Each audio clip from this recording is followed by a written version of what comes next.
YCP నుంచి పాణ్యం ఎమ్మెల్యేగా పోటీ చేసి ఓడిపోయిన కాటసాని రాంభూపాల్ రెడ్డి ఓటమికి కొన్ని కారణాలను విశ్లేషించారు. ఆయన ప్రధానంగా ల్యాండ్ టైటిలింగ్ యాక్ట్ ఆఖరి 10 రోజుల్లో విపరీతంగా పనిచేసింది అని చెప్తూ ఉన్నారు. తాము గడప గడపకు కార్యక్రమంలోనికి వెళ్ళినప్పుడే చాలా కాలం రోజుల క్రితమే ఈ అంశం ప్రజల్లోనికి వెళ్తోంది, ప్రజల్లో ల్యాండ్ టైటిలింగ్ యాక్ట్ పైన విపరీతమైన వ్యతిరేకత వస్తోంది, ఒక భయం వ్యక్తమవుతోంది, దాన్ని సరిచేసుకోవాలి అని తాము చెప్పాము. ఆ రోజే ముఖ్యమంత్రి కానీ అధికారులు కానీ మా మాట విని ఉంటే పరిస్థితి మరోలా ఉండేది అని ఆయన చెప్తున్నారు.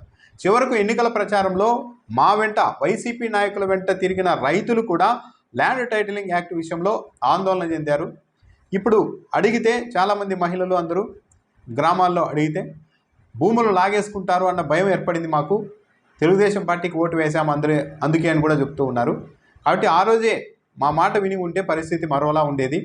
ల్యాండ్ టైటిలింగ్ యాక్ట్ విపరీతంగా జనాల్లోనికి వెళ్తోంది, దాన్ని పక్కన పెట్టండి కనీసం ఎన్నికల వరకు అని తాము చెప్పాము. కానీ మా వాళ్ళంతా దాన్ని సమర్థించేకే ప్రయత్నించారు కానీ పక్కన పెట్టలేదు. దానివల్ల బాగా గట్టిగా ఇంపాక్ట్ పడింది.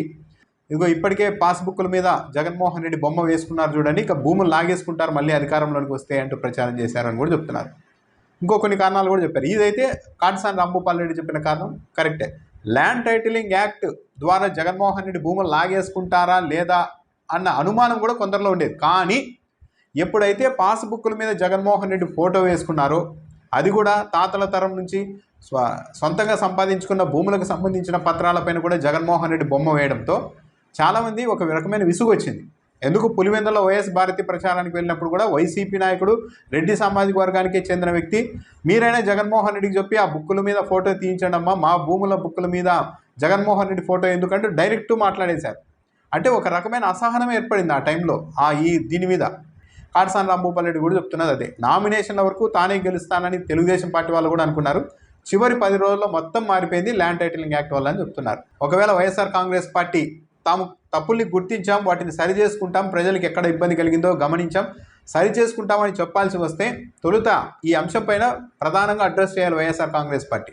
నెక్స్ట్ ఇలాంటివి ఉండవు, మళ్ళీ తాము అధికారంలోకి వస్తే ఇలాంటి పనులు చేయము, వీటినన్నీ సరి చేసుకుంటాం అని యుగోలకి వెళ్లకుండా నిజాయితీగా ప్రజలకు క్షమాపణ చెప్పకపోయినా కూడా ఒక వివరణ ఇచ్చి ఇలాంటివి మళ్ళీ రిపీట్ కావు అన్న ఒక ధైర్యాన్ని ప్రజల్లో కల్పించాలి. దాంతోపాటు లిక్కర్ పాలసీ కూడా ప్రధానంగా దెబ్బకొట్టింది అని కూడా కాటసాని రాంభూపాల్ రెడ్డి చెప్తున్నారు. కరెక్ట్. ఈ లిక్కర్ పాలసీ ఎలా వెళ్ళిపోయింది జనాల్లోనికి అంటే, రేట్లు పెరిగినందుకు ఎక్కువ బాధపడలేదు. వాళ్ళంతా ఎట్లా బాధపడ్డారు అంటే, అసలు వీళ్ళేంటి మా కనీసం మేము ఇంత డబ్బులు పెడుతున్నాం, గత ప్రభుత్వం కంటే ఎక్కువ డబ్బులే పెడుతున్నాం, చివరకు మాకు నచ్చిన మద్యం తాగే హక్కు కూడా లేకుండా జగన్మోహన్ రెడ్డి మా హక్కుల్ని హరిస్తున్నారు అన్నట్టుగా మద్యం తాగే వాళ్ళు భావించారు. దాన్ని క్యాష్ చేసుకునేందుకు చంద్రబాబు నాయుడు తెలివిగా మేము వస్తే నాణ్యమైన మద్దతు ఇస్తామని చెప్పారు. అప్పుడు కూడా వైఎస్ఆర్ కాంగ్రెస్ పార్టీ వాళ్ళు ఎదురుదాడి చేశారు. చంద్రబాబు నాయుడు వీలైతే మద్యం లేకుండా చేస్తానన్నారు కానీ నాణ్యమైన మద్యం ఇస్తాను, బాగా తాగండి అని చెప్తున్నారంటూ ఎదురుదాడి చేశారు. కానీ దాదాపు 40 లక్షల మందికి పైగా ఉన్న ఈ మద్యం తాగే వాళ్ళలోనికి చంద్రబాబు నాయుడు లైనే వెళ్ళింది. మద్యపాన నిషేధం ఎలాగో సాధ్యం కాదని ప్రూవ్ అయింది. మరి ఇస్తున్నప్పుడు మద్యం ఇవ్వాలి కదా, జగన్మోహన్ రెడ్డి ఇచ్చేలా లేరు, చంద్రబాబు నాయుడు ఇస్తానంటున్నారు అని వన్ సైడెడ్గా అటువైపు మళ్ళీపోయారు. దాంతోపాటు కాటసాని రాంభూపాల్ రెడ్డి ఇంకో కారణం కూడా చెప్తున్నారు. మేనిఫెస్టో చాలా వీక్గా ఉంది. మా మేనిఫెస్టో పాత మేనిఫెస్టో లాగే కనిపించింది. చంద్రబాబు నాయుడు చెప్పిన మేనిఫెస్టోలో చాలా ఉన్నాయి కదా అని అటువైపు జనాలు మొగ్గారు.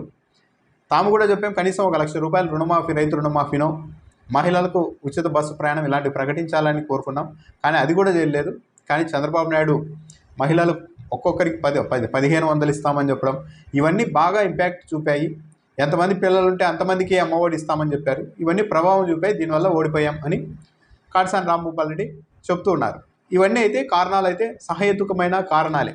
కాకపోతే దీన్ని వైఎస్ఆర్ కాంగ్రెస్ పార్టీ పెద్దలు కన్సిడర్ చేస్తారా? వీటన్నిటినీ మేము పరిగణలోనికి తీసుకున్నాం, ప్రజల మనోభావాల్ని పరిగణలోనికి తీసుకున్నాం, కాబట్టి మళ్ళీ ఇంకా నెక్స్ట్ ఇలాంటివి రిపీట్ కానివ్వం అని ఒక అష్యూరెన్స్ ఇస్తే వైఎస్ఆర్ కాంగ్రెస్ పార్టీకి కూడా ఈజీగానే ఉంటుంది ముందుకు వెళ్ళడానికి.